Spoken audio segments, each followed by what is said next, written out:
datang di Cupu Channel Jendela Dunia.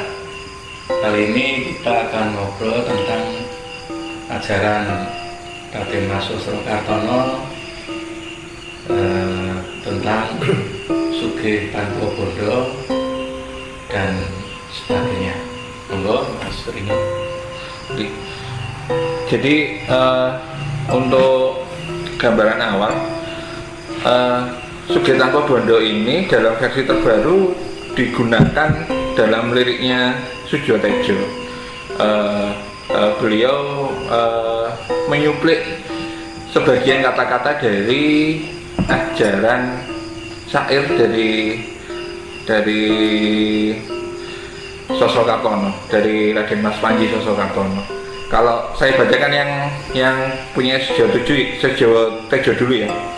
Jadi kalau yang di Sujiwo Tejo itu tulisannya gini: Sugih tanpa bondo, digdaya tanpa aji, trimah mawi pasrah, sepi pamrih tebih ajrih. Kemudian bait keduanya, langgeng tanpa susah, tanpa seneng, anteng manteng, sugeng jeneng. Ini yang dicuplik dari Sujiwo Tejo dari bait Raden Mas Susro Kartono yang berbunyi asli seperti ini: Sugih tanpa bondo, digdaya tanpa aji, ngeluruk tanpa bolo, menang tanpa ngasorake, trimah mawi pasrah, suwung pamrih tebih ajrih, langgeng tan ono susah, tan ono bunga, anteng manteng, sugeng jeneng. Ya memang itu ada beberapa bagian yang kayaknya disederhanakan sama Sujiwo Tejo, karena memang nggak tahu ya, penangkapan saya itu kok jadi agak bergeser dari arti yang sebenarnya yang diciptakan oleh Raden Mas Susro Kartono. Kalau yang di Sujiwo Tejo ini kan mungkin lebih ke arah kekinian gitu. Tapi kalau yang diciptakan Susro Kartono kan, kalau dalam penanggapan saya, beliau menuliskan itu untuk sisi spiritual, sisi batin. Jadi batin tidak terpengaruhi, tercampurkan oleh rasa macam-macam yang sehingga dia jadi apa ya? Jadi was-was. Jadi hidupnya itu selalu dipengaruhi oleh hawa-hawa nafsu itu, yang akhirnya dia menjadi serba was-was. Entah was-was dalam konotasi positif atau yang negatif. Itu sih pembuka dari saya. Monggo kalau ada yang mau nambahin. Ya, kalau menurut saya itu perbedaannya cuma ini, karena yang kalau dari aslinya kan Raden Mas Panji Sosro Kartono itu kan sastra kan, tulisan. Mungkin di Sujiwo Tejo itu disesuaikan untuk lagu kan, mungkin ke arah apa, ngepas ke nadanya, ngepas ke Pemilihan diksi kan? Iya itu. Soalnya sih Mas, kalau yang di Sujiwo Tejo ini dia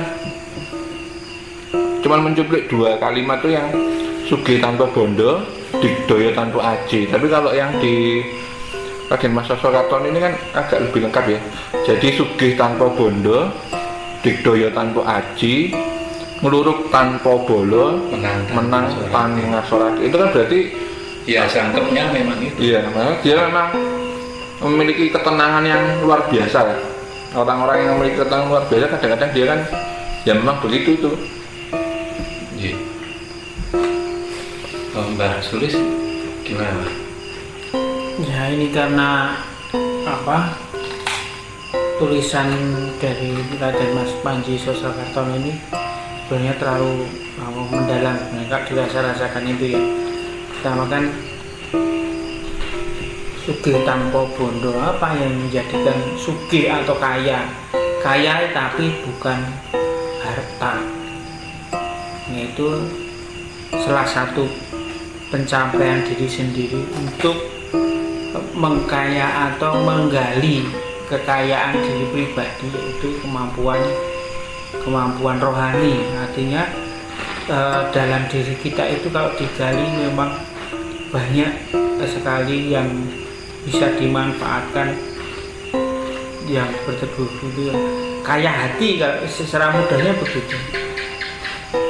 Kaya hati, sugih tanpa bondo, menang tanpa aji, digdaya tanpa aji, menang tanpa ngasorake, muruk tanpa bolo.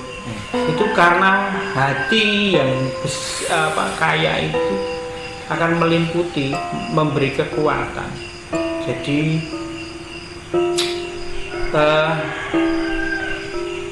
digdaya tanpa aji itu karena hatinya mantap.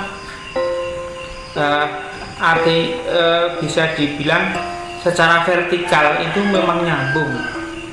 Jadi secara vertikal artinya antara kawula Gusti atau manusia dan Tuhannya atau apapun sebutannya itu nyambung. Maka itu akan menjadikan digdaya tanpa aji itu. Sebenarnya kalau itu diteruskan, setelah itu nyambung, kemudian akan timbul sabdo dadi, sabdo mandi. Nah, ini timbulnya dari sini. Karena nyambung, apapun yang diucapkan itu jadi. Seucap nyata sekali jadi, gitu loh. Jadi karena kalau dalam bahasa Jawanya itu kasinungan, cahyangin Gusti nyambung. Kalau kita yang apa-apa mungkin terhalang sebenarnya. Untuk menghilangi penghalang itu memang perlukan waktu yang panjang, nggak bisa secara instan.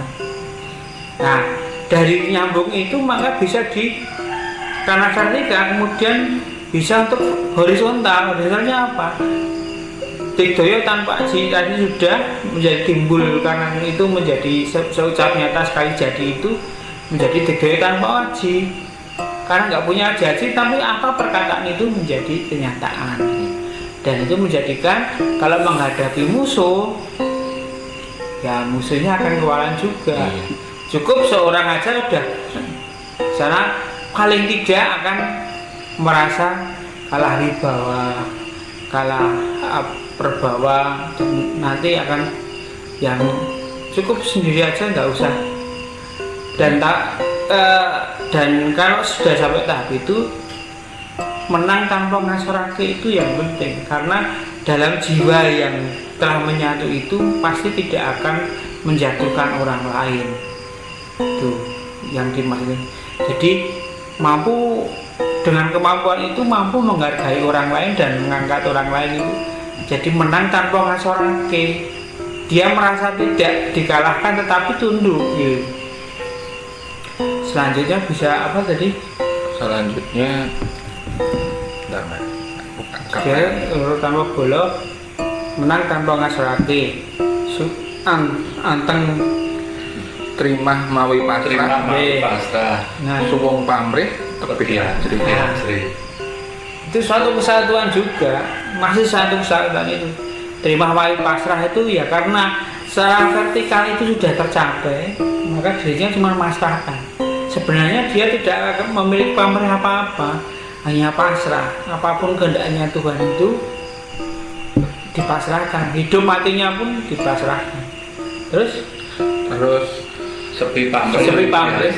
Nah, dan karena kepasrahan itu sudah menyatu mendarah daging, tidak ada ketakutan lagi untuk menghadapi hal itu, maka dia tidak mempunyai pamrih. Apa-apa sudah terlaksana, mau apa lagi? Kemudian bait selanjutnya, langgeng tan ono susah tan ono bunga. Nah, anteng manteng sugeng jeneng. Nah, itu merupakan kelanjutannya juga. Jadi tan ono bunga tan ono susah, karena ya itu sudah merupakan suatu kesatuan. Kalau kita menyatu dengan Zat yang tunggal, Tuhan yang Maha Esa, itu sudah nggak ada rasa risau, was-was, terus nanti mau bagaimana, itu nggak ada. Adanya cuma sekarang, saat ini, sekarang, ya ini cuma itu, nggak akan ada rasa khawatir besok kalau nggak bekerja besok makan apa, nggak ada. Atau besok kalau ke sana itu besok ketemu ini mau menghadapi ini, nggak ada. Yang ada yakin hari ini saya bisa gitu. Nggak ada besok, nggak ada dulu, adanya sekarang.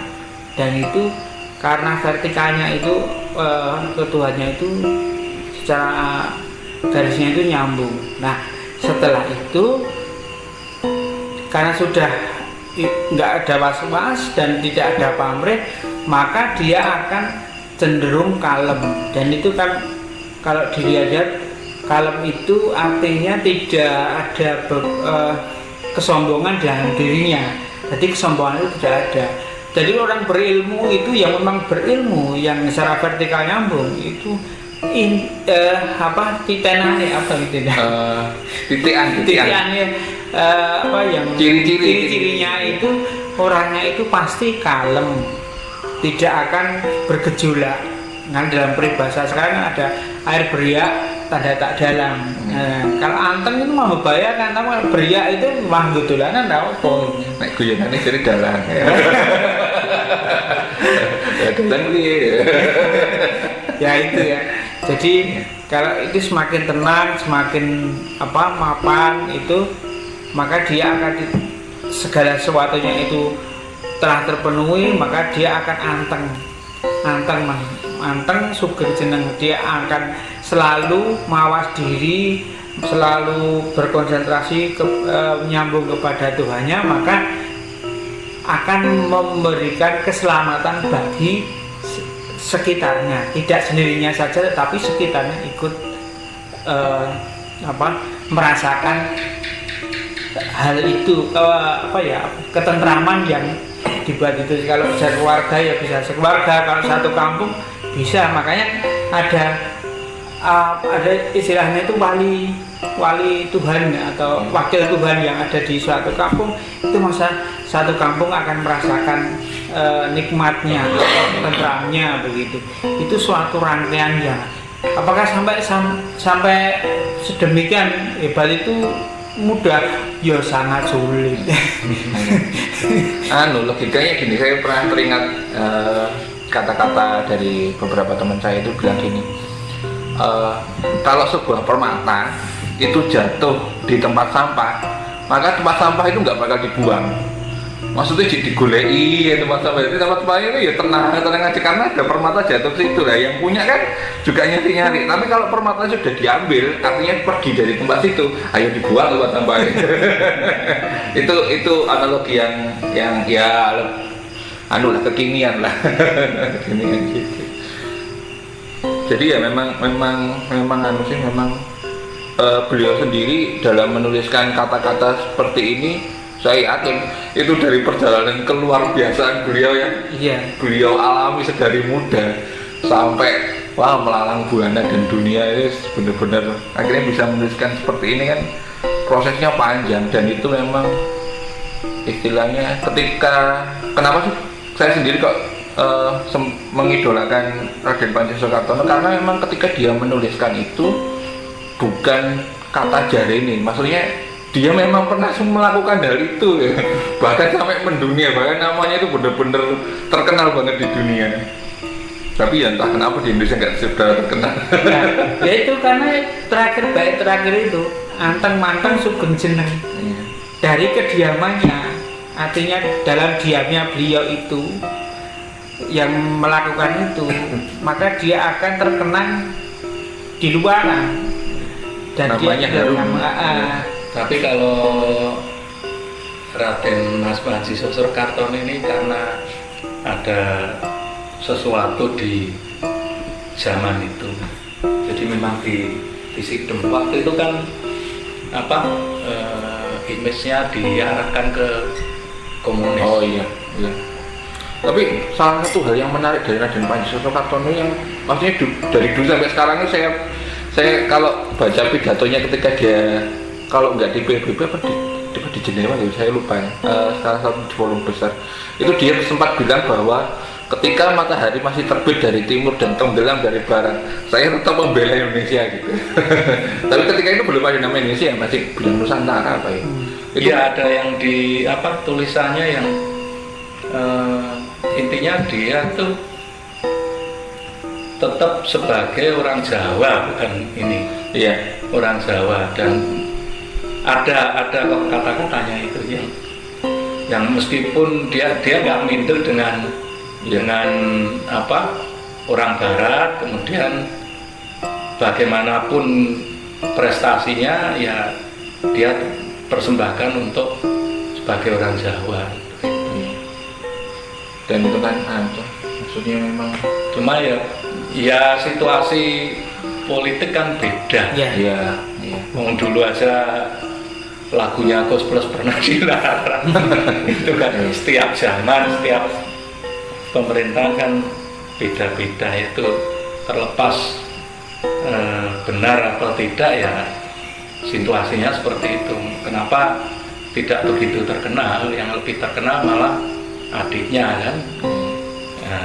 Tapi ya memang kan bibit unggul semua. Era Kartini juga hebat gitu. Iya, tapi ini saya pernah dengar itu memang dia untuk gelar pahlawan memang beliaunya dari awal dulu memang tidak menghendaki untuk dapat gelar pahlawan. Nggak mau beliaunya. Mungkin kamu bisa nambahin? Aku udah ngomongin mau. Nek Sugih Tanpa Bondo itu kan kalau menurut siapa itu kan, ini kan ada dalilnya kan, istilahnya Profesor Tamat Jati itu istilahnya itu demue gitu kan. Demue itu kan istilahnya apa yang ada di sekitar kita itu kita cuma ngopeni gitu loh. Ya bukan berarti tanpa bondo sama sekali, cuma kita nggak mengaku bahwa ini milikku gitu loh. Ibaratnya kan analogi yang paling gampang itu kita dipasrai duit satu kampung, orang-orang satu kampung kayak badan usaha koperasi, kita jadi bendaharanya. Ya kita cuma diamanai duit. Nah di TIR Mehwopo itu kan kita nggak bisa seenaknya sendiri gitu. Kita cuma ngopeni, kita cuma bisa mempergunakan tapi untuk kepentingan bersama gitu. Nah ini kan kalau Demue atau Sugih Tanpa Bondo ini kan sebenarnya kan kalau kita pakai rumus matematika kan, mau penjumlahan berapapun itu kan 2 tambah 2, 100 tambah 100 itu nggak bakal mencapai ke tak terhingga. Perkalian juga 3 kali 3 1000 juta triliun kali berapa itu nggak bakalan sampai tak terhingga. Bahkan perpangkatan itu berapa, 10 pangkat berapa, 100 pangkat berapa itu belum sampai ke tak terhingga. Satu-satunya jalan untuk mencapai tak terhingga itu dibagi 0. 1 dibagi 0 sama dengan 100 dibagi 0, itu ya hasilnya sama, tak terhingga gitu. Nah itu kalau dipakai di rumus matematika gitu kan. Jadi kan seperti kata Mbak Sulis itu kan, kalau pembagian 0 itu kan pasrah gitu kan pada aplikasinya gitu kan, kita sehari-hari pasrah, sumeleh, sunarah gitu kan. Jadi yang dinolkan itu ego kita, rasa milik kita gitu. Kalau kita sudah berhasil mencapai itu, rasa milik 0 gitu, istilahnya kan jagat saisine kabeh iki peken gitu kan. Neng ora oleh diaku-aku kitekku gitu. Nah, seperti itu kan. Jadi kan kalau pada prakteknya ya, kalau yang kecil-kecilan ya, yang saya ya istilahnya ketika butuh itu ya ada aja lah rezeki gitu lah, entah apapun wujudnya gitu dan dari mana gitu, mesti ono gitu loh. Walaupun saya nyetel duit ya paling ya cuma receh itu di dompet. Ya seperti itu sih. Nambah itu. Maksudnya ini pemahaman saya. Maksudnya kadang-kadang orang dulu itu sukanya kalau menuliskan sesuatu itu agak berbau sandi. Jadi kalau kita mencermati kalimatnya itu bisa juga didapatkan arti yang demikian. Sugih Tanpa Bondo itu artinya kan kita sugih dulu nih, baru ngerti nih. bahwa sugih itu yang gimana. Itu kadang-kadang orang Jawa itu kadang-kadang menuliskan kalimatnya kan seperti itu. Jadi ketika sugih tanpa bondo sebenarnya apa sih dimaksudkan sugih itu apa sih? Kalau pemahaman saya yang dimaksud sugih itu adalah punya dulu. Katakanlah kepandaian, taruhlah kepandaian atau kedekatan dengan Tuhan, itu dulu yang dicapai. Nah, setelah itu dapat, itu kan bukan berarti material ya, karena sebenarnya kekayaan yang nggak bisa habis itu bukan kekayaan yang sifatnya material, tapi yang non material. Karena non material itu sifatnya nggak bisa gerus, karena itu sifatnya memorial. Dan hal itu menciptakan yang akhirnya ya karena dia tidak ada materialnya, akhirnya ya kan sebagian umum orang menganggap bahwa material itu adalah bondo, tapi karena itu imaterial maka bisa disebut tanpa bondo. Imaterial itu macam-macam, bisa tentang kedekatan kita dengan ketenangan hati kita, ilmu pengetahuan dan segala macam, tapi prinsipnya itu harus dicapai dulu, yang kemudian menjadikan digdoyo tanpa aji. Karena ketenangannya dan strateginya yang bagus, akhirnya dia kan bisa macam-macam nih. Contoh kata, oh mau ngadepin orang itu, dia mesti mikir orang ini kalahnya pakai apa ya. Oh kadang ketika kita mau baku hantam dengan orang, oh cara ngalah ini gampang, belikan es krim, kasihkan ke anaknya. Orangnya marah, anaknya itu temenku ya nggak jadi marah kayak gitu. Itu istilahnya kedikdayaan yang aplikasi, karena kedikdayaan, karena kekalahan itu kadang cuman berada di mindsetnya orang. Jadi ketika sesakti-saktinya dia, tapi ketika dia sudah terkena hatinya, itu ya sudah kan gitu, akhirnya ya dia jadi lebih apa ya, jadi lebih langsung cooling down gitu. Terus kemudian kalau ngeluruk tanpa bondo, dia tanpa bolo, itu dia datang. Jadi sebenarnya sama sih, maksudnya dari yang diartikan Mbak Suli tadi, diartikan Kang Tono tadi, itu memiliki banyak kemiripan.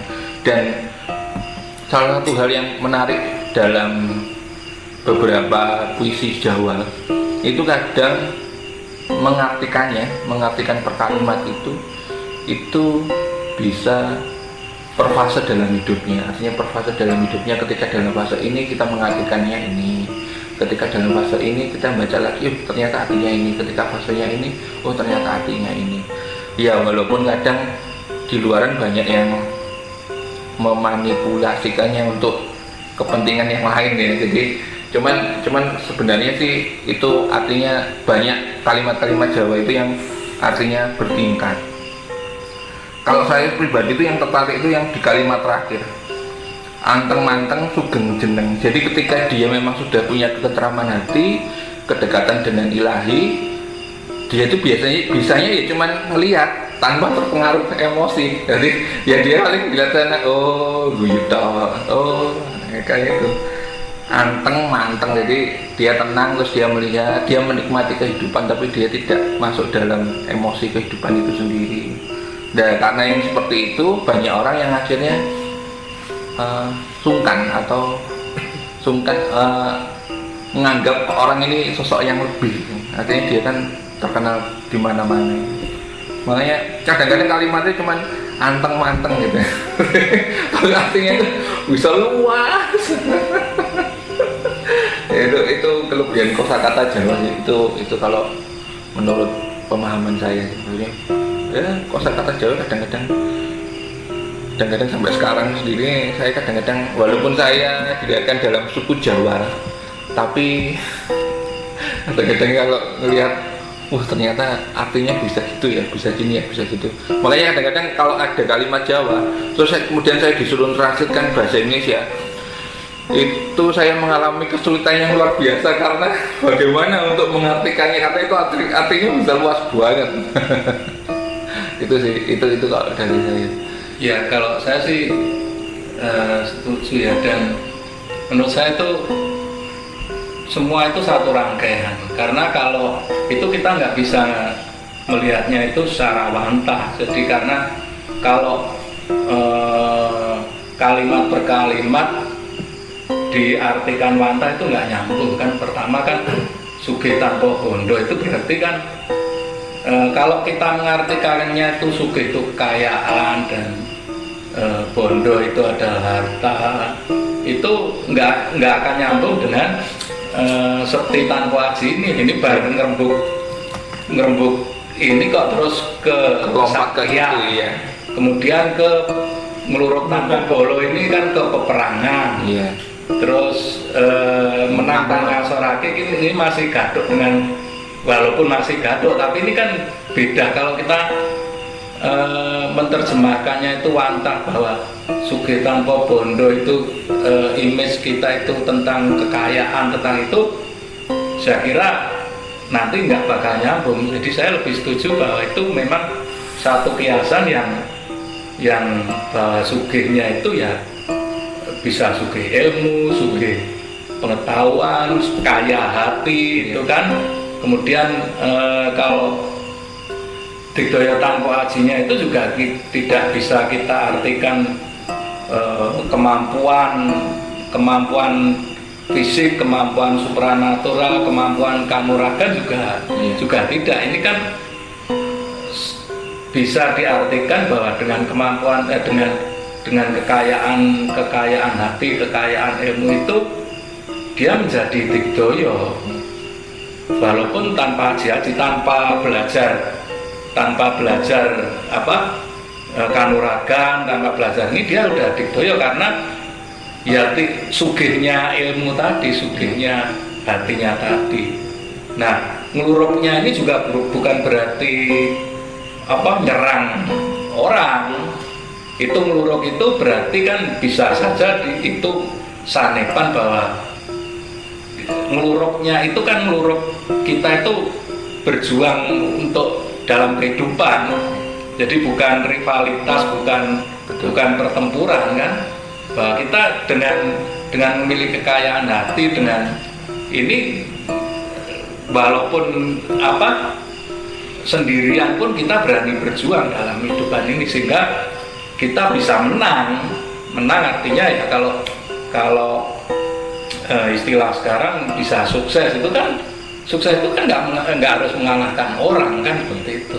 Cuman ya harus di ini lagi kan syaratnya kan ya itu tadi sepi pamrih tebih hajrih tadi. Itu kan kondisi yang benar-benar mantap karena sudah tidak ada keraguan, tidak ada keinginan ya. Kalau bahasa kemelekatan itu kan pamrih itu kan. Nah ini kan kalau sudah tidak ada pamrih itu pasti akan jauh dari ketakutan, karena pamrih itu yang bikin takut.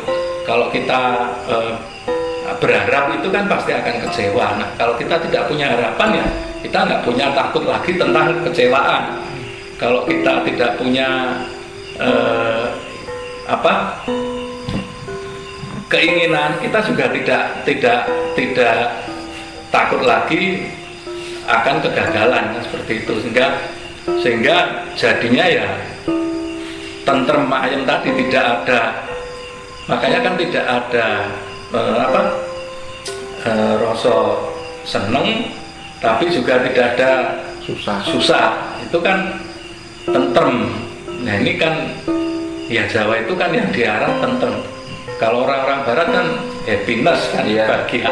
Beda. Nah, bahagia itu kan, tapi tentrem ini kan kalau saya melihatnya sebetulnya ini dalam seperti dalam situasi orang meditasi kan. Ketika orang meditasi itu kan suasananya tentrem. Meditasi itu juga sebetulnya tidak terus bahagia itu, tapi tentrem itu larang, dan itu angel banget penjelasannya. Ketika banyak yang mengarahkan ke bahagia itu ya, beda. Beda. tentrem itu kan iya ya, kan nyaman, iya, seneng ya ora, jadi susah nyaman ya juga ora. enggak. Tapi itu suatu pencapaian suasana batin yang sulit ya dilakukan. anu banget gitu loh. Di mana itu kalau istilah saya sih dalam keadaan hening itu ya tentrem itu. Jadi rasanya ya susah ya ora, bunga ya ora. Itu benar-benar tenang, benar-benar anu itu, sehingga ya tadi jadinya kan anteng meneng ya. Seperti itu sebetulnya kan.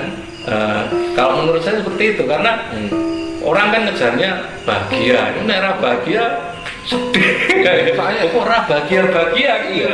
Jadi gara-gara Mas Agung Tita itu saya malah jadi keinget tentang ajaran meditasi. Maksudnya banyak orang itu yang ngomong bahwa nek meditasi bahagia, happiness. Jadi kan ya bukan itu yang kadang-kadang saya jadi kok gitu ya gitu. Soalnya dalam ajaran Jawa sendiri itu kan sebenarnya kan digambarkan itu nggak ada rasanya, emang nggak ada seneng tapi juga nggak ada susah. Terus kemudian kalau kita bilang alamnya, dibilang peteng juga enggak, dibilang padang juga enggak, dibilang sejuk juga enggak, dibilang panas juga enggak. Jadi iya gitu. Maksudnya kadang-kadang Ya, makanya kan ada wara yang katentremaning batin itu kan dumunung ana ing rasa pangrasa itu kan. Ini orang tuh kadang kan kita ngejarnya bahagia, ya. Itu bukan cuma barang, bahagia dunia akhirat, bahagia. Artinya itu masih nafsu kan, iya, pengen senang, pengen bahagia itu kan nafsu lah. Nah karena kebahagiaan orang itu beda-beda, itu lain kan. Nah, saya bahagia kalau duit saya banyak, ada yang saya bahagia nih punya banyak teman perempuan. Saya bahagia yang di mobil itu kan, tapi kalau tentrem itu udah pasti, udah spesifik bahwa tentrem itu ya rasanya Ya bisa dibilang begini, tentram itu bukan kaya itu gitu, pasti tentrem ya enggak. Belum tentu. Tentrem itu kadang tukang becak itu malah tentrem timbang sing konglo pernah. Iya. Dulu itu malah bahagia itu juga belum tentu tentrem. Iya, betul itu. Bahagia itu belum tentu tentrem. Belum tentu, karena beda memang bahagia. Dulu itu gambaran saya waktu kecil ya. Saya ngebut tentrem itu maksudnya guyonan saya ketika kecil sama teman-teman itu gini. Kulo ndelok Mbah Baik ini kulo isu ngombe kopi maca wancane mudun tentrem banget. Dibilang bahagia enggak juga. Tapi dia tentrem, maksudnya bisa menikmati. Makanya yang terakhir itu kan anteng-manteng loh. Dia bisa menikmati semuanya. Iya. Tapi dia tidak ikut rasa di situ. Juga enggak ketakutan, juga enggak sedih, juga enggak seneng juga, tapi dia bisa menikmati semuanya. Itu yang susah itu. Dan saya jadi teringat Mbah saya bilang tentrem itu tidak bisa digambarkan, nggak bisa diungkapkan. Betul. Itu hanya bisa dirasakan. Dirasakan itu saja. Kamu bisa merasakan 15 menit itu lama banget dalam hitungan itu. Jadi sehari itu kamu bisa merasakan katakanlah 5 menit aja itu sudah bagus sekali, dan itu sangat jarang.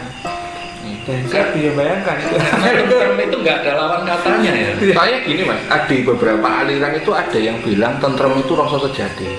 Kenapa kok dibilang rasa sejati? Karena semua orang pada basicnya bisa merasakan, tapi tidak bisa menggambarkannya gimana itu nggak bisa. Tapi semua orang bisa. Makanya kan kesejatian disebut sejati itu bukan awang-awang, tapi semua bisa merasakan, semua tahu rasanya.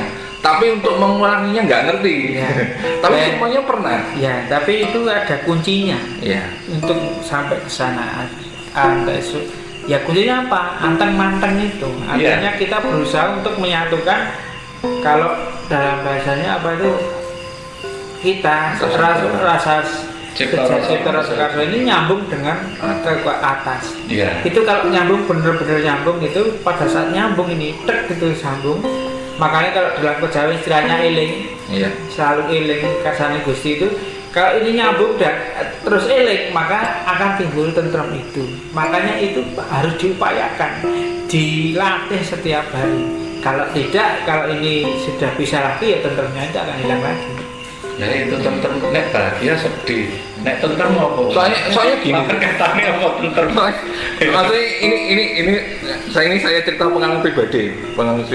Jadi saya belajar macam-macam itu wes gak jelas lah. Sampai suatu saat itu saya mengalami sebuah fase dalam kehidupan saya yang saya merasa cukup berat. Yang sampai saya mengalami suatu hal itu yang aneh dalam arti semua itu rasa itu muncul semua, ya sedih, seneng, muncul semuanya. Tapi posisi saya itu menikmati hal itu. Maksudnya jadi menikmati, saya mikir, nah terus nek koyong ini latihan itu ya, maksudnya bayangkan itu kan fase kehidupan. Maksudnya ya banyak orang, mungkin lain orang mengalami fase itu ketika apa. Cuman saya pribadi ketika saya dapat masalah gede banget lah.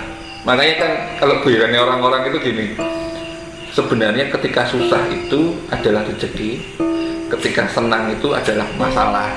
Kenapa? Sebab ketika susah itu biasanya orang mendapatkan pencerahan. Tapi ketika nggak susah, orang itu nggak dapat pencerahan, dapatnya seneng-seneng. Katanya orang-orang yang sering susah. Kalau yang sering seneng ya ampun. Iya, kalau seneng itu kan nyaman. Ketika kita dalam zona nyaman ya stagnan kan. Stagnan biasanya duduk lagi. Egonya keluar ingin mempertahankan itu selama-lamanya. Iya, makanya kan jadi lupa. Pencapaian itu kan menjadi lupa, akan menutup yang tadinya proses itu tadi akan ketutup lagi. Itu kalau dalam wayang, saya dulu kan sempat khususnya wayang Jawa ya, maksudnya wayang Jawa, Mahabharata Jawa itu yang saya itu sebenarnya dari dulu itu paling sebel kalau lakon Pandhawa Dadu. Cuman ketika saya bertambah usia, tambah pemahaman, saya akhirnya bisa memahami si Puntadewa itu.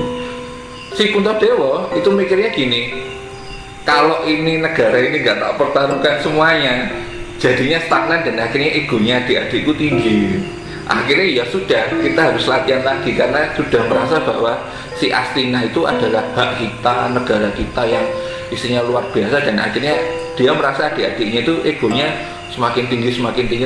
Akhirnya dia dalam Dadu itu memang dipergunakan dia untuk menghabiskan semuanya, dan untuk kembali lagi ke itu, maksudnya piye sih jadi rasane wong Soro iki piye, karena memang jadi wong Soro itu memang jadi menikmati Soro itu maksudnya itu ketika sudah pernah nggak Soro. Tapi kalau belum pernah nggak Soro, itu kadang Soro itu dianggap biasa. Biasanya ini terus biasa lah. Cuman itu jadi suatu penempaan batin ketika dia memang pernah dalam puncak. Jadi ya bisa dibayangkan ketika taruhlah Yudhistira itu ketika dia sebuah raja ngaluhur kemudian harus masuk ke hutan lagi, itu penempaan batinnya kayak apa kan, itu jadi jauh lebih hebat daripada orang cat layar pocot kayak Tarsan gitu. Ya akhirnya nggak jadi apa-apa juga kalau Tarsan dia belum pernah ke puncak yang sana gitu. Itu kadang-kadang yang ya, oh ternyata gitu, maksudnya pesan yang disampaikan dalam Pandhawa Dadu itu gitu. Saya cuma penasaran kalau Pandhawa Dadu itu bahasanya apa? Pandhawa main. Soalnya itu banyak ini sih, banyak lakon-lakon. Jadi gini loh, kemarin itu kan saya sempat lihat wayang-wayang tentang Gatut Kaca Sraya itu loh. Gatut Kaca Sraya kok nggak pernah dipentaskan jalan-jalan, kenapa? Ternyata zaman sekarang itu namanya lakonnya bukan Gatut Kaca Sraya, tapi Rabine Abimanyu. Soalnya judul, padahal ceritanya sama ya, gitu. Kresna Kembang kalau zaman Kediri itu namanya bukan Kresna Kembang tapi Kresna Yono. Sekarang keluarga lakonnya jadi Kresna Kembang. Banyak itu yang gitu. Makanya saya juga bingung. Iki jarene Pupah Nulo tahu gawe cipta ngene, Pupah Nulo tahu gawe dilakoni wis jadi judul. Ya, baik, kalau di tadi sebetulnya kan tentang menangkan Ngasorake itu kan sebetulnya di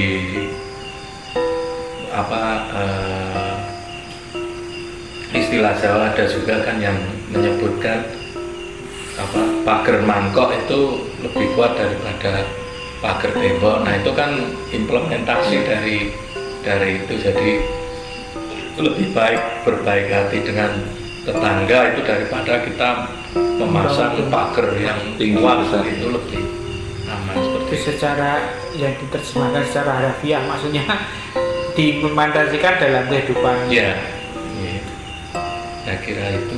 Demikian obrolan kita tentang pewarak dari Raden Mas Panji Sosrokartono. Kita akan ngobrol lagi dengan topik-topik menarik di episode selanjutnya. Sampai jumpa.